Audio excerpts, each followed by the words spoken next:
So I'm going to get straight to the point of this video, which is why I regret not doing the chemo I was told to do when I was diagnosed with stage 2 invasive ductal carcinoma in my left breast.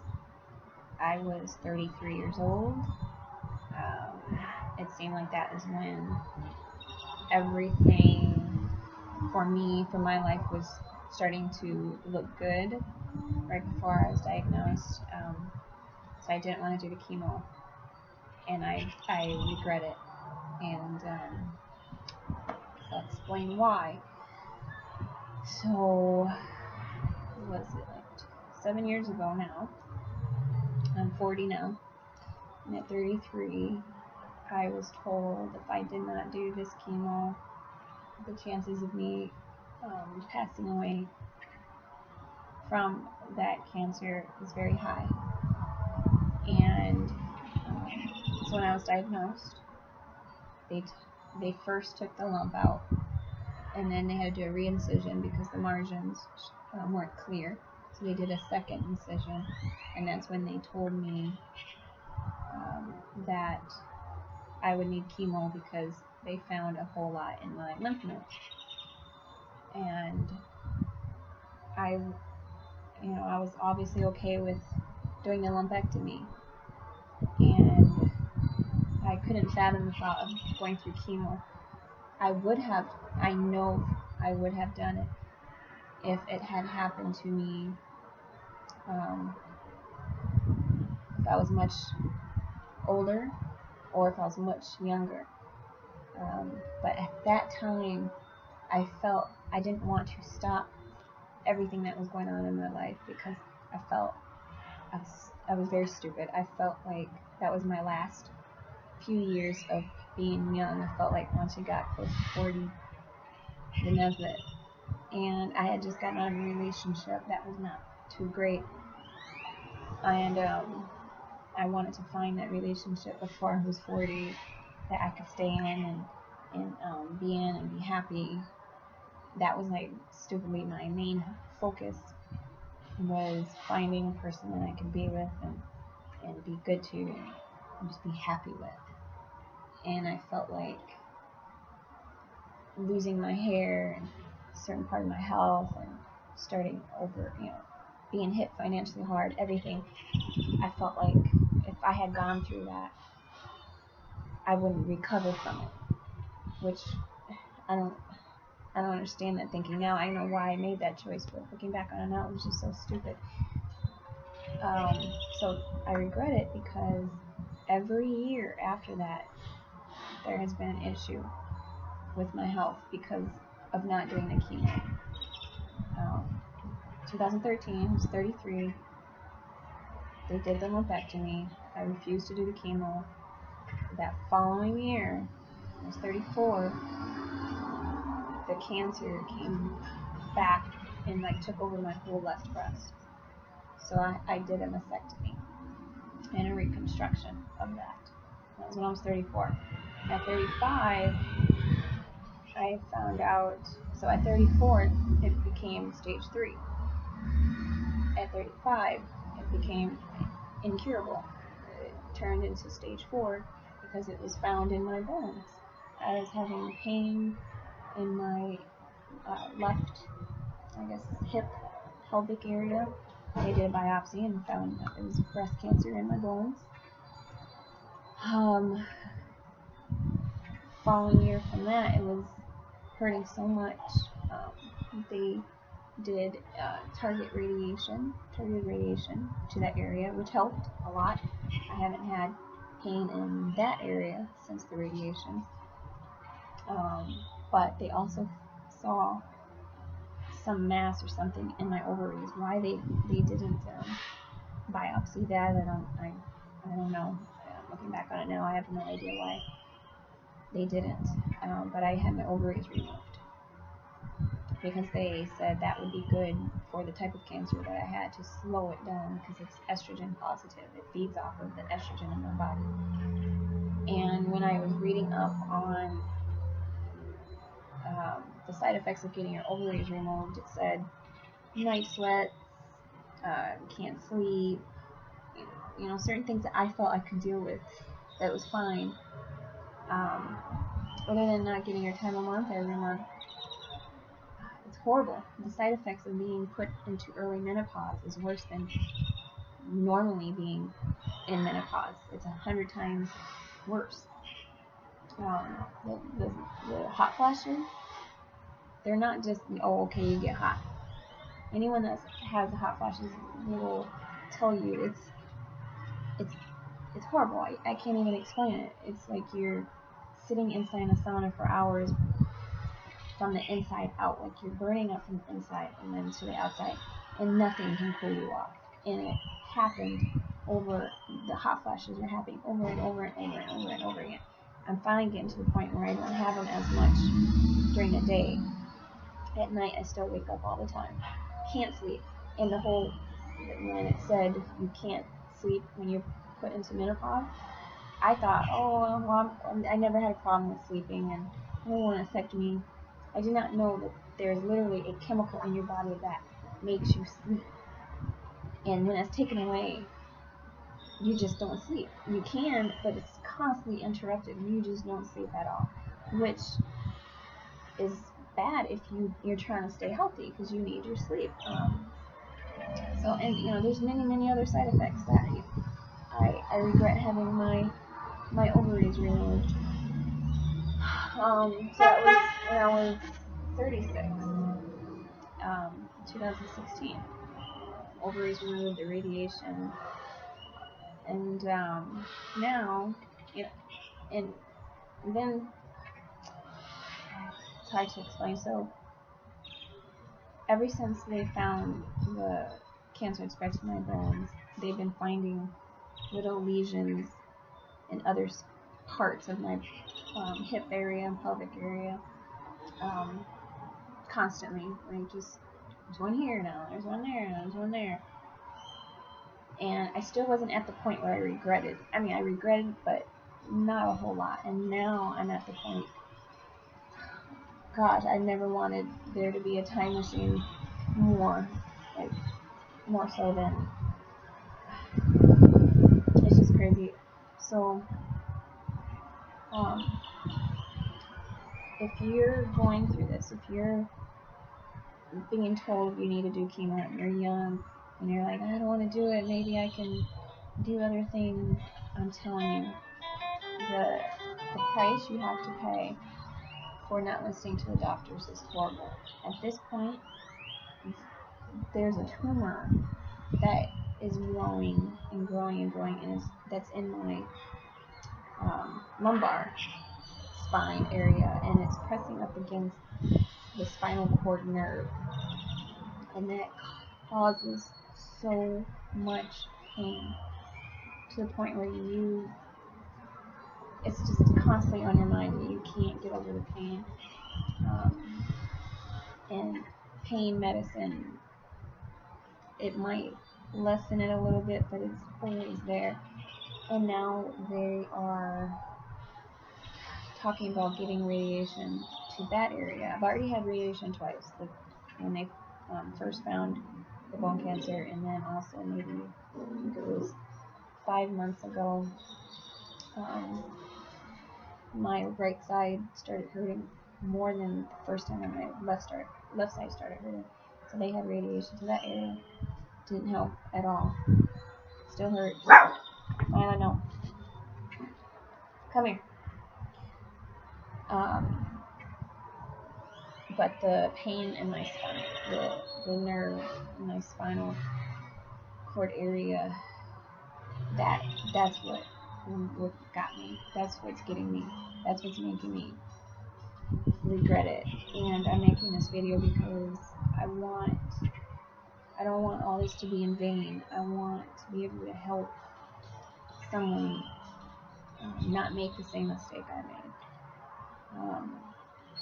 Eventually, even with the radiation that they want to do on the tumor that's pressing up against the spinal cord, eventually that tumor isn't, I can't keep radiating that tumor. So it's going to get to a point where it's going to grow so large that I won't be able to walk, or I won't be able to relieve myself.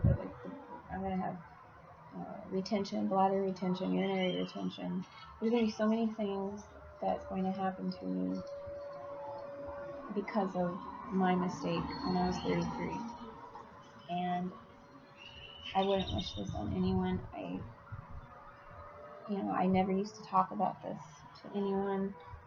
I used to just go about my day with people thinking that, I'm happy-go-lucky, I'm good, I'm living life.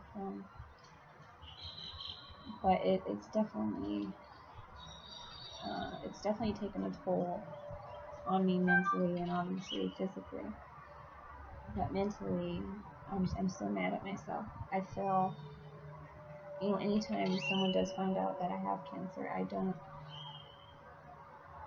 I feel bad when I see their empathy, when they're like, oh, I'm so sorry, because I don't feel like I deserve that, because I feel like I've done this to myself. Obviously, I didn't get cancer, I didn't make that happen, but I didn't do everything I could to get rid of it.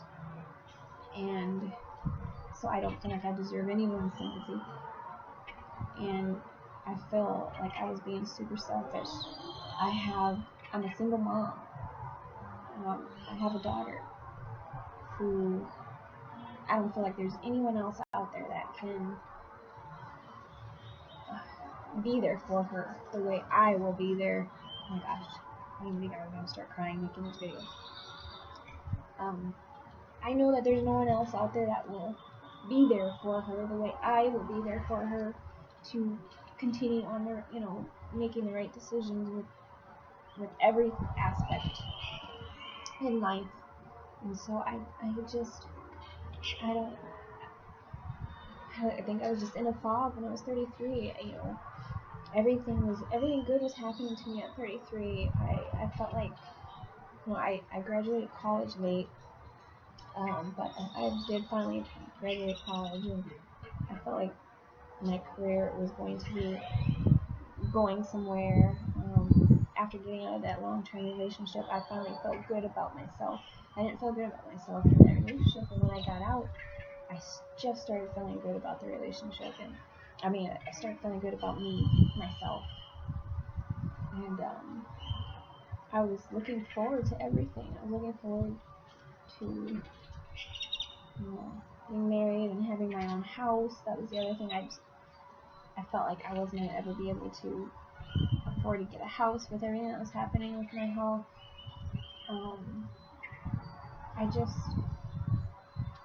Everything just seemed to be going the way I wanted to. And then I was diagnosed, and I was so mad about that, and I didn't want to give up what I had going on.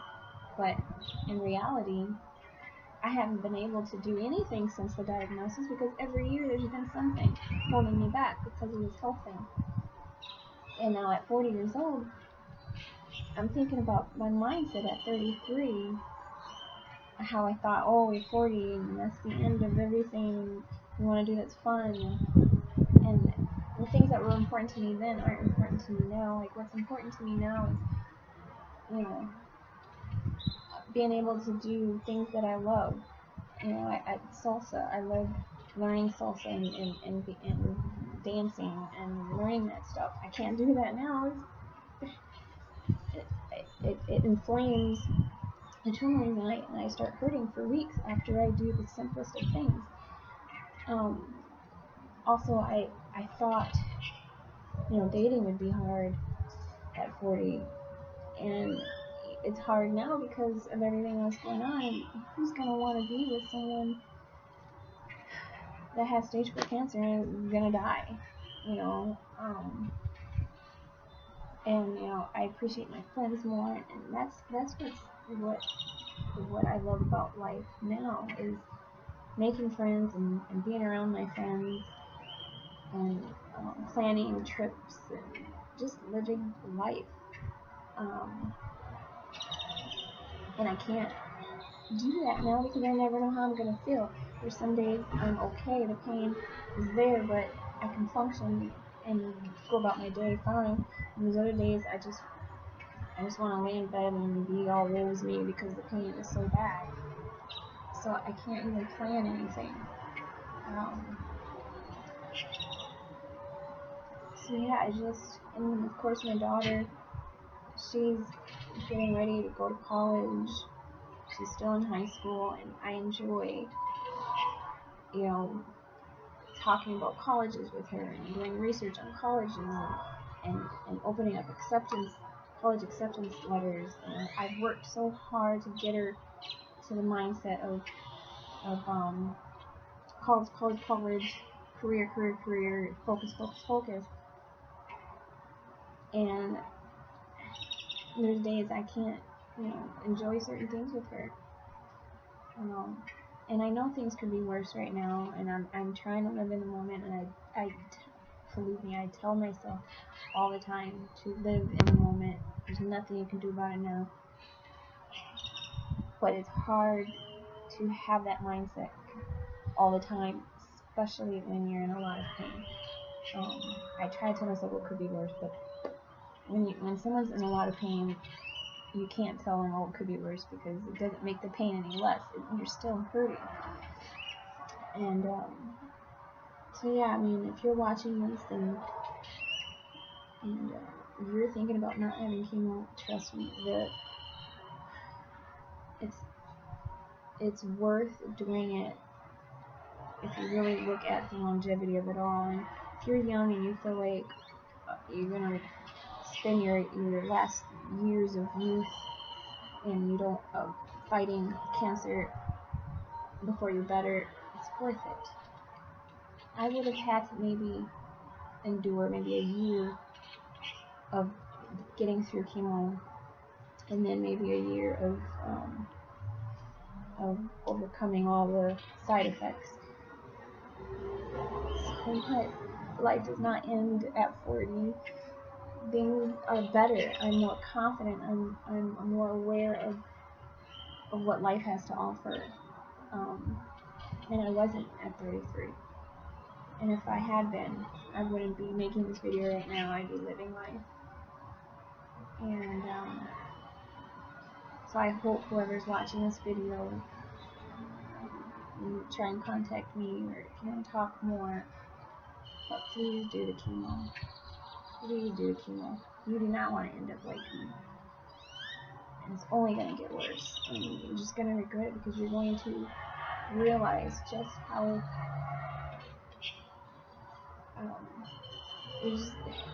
as you get older, you're just going to learn a lot more things that are more important than the stuff that you thought were important when you were younger. So hopefully, I am changing someone's mind. I have to feel like this is happening to me for a reason. I have to feel like I'm doing some good by telling my story, my reasons. Because I was never honest with anyone in the beginning of why I didn't do chemo, because I knew it sounded silly, and I felt like no one would understand, because it was silly. I understand why I did it, but it was silly. So I didn't tell anyone. I just said, I just want to do the natural. I don't believe in chemo. Blah, blah, blah, blah, blah. I wanted to do the chemo. I was just afraid. I was afraid of losing things. So, yeah, that's my story. And please, if you know anyone that doesn't want to do the chemo, show them this video.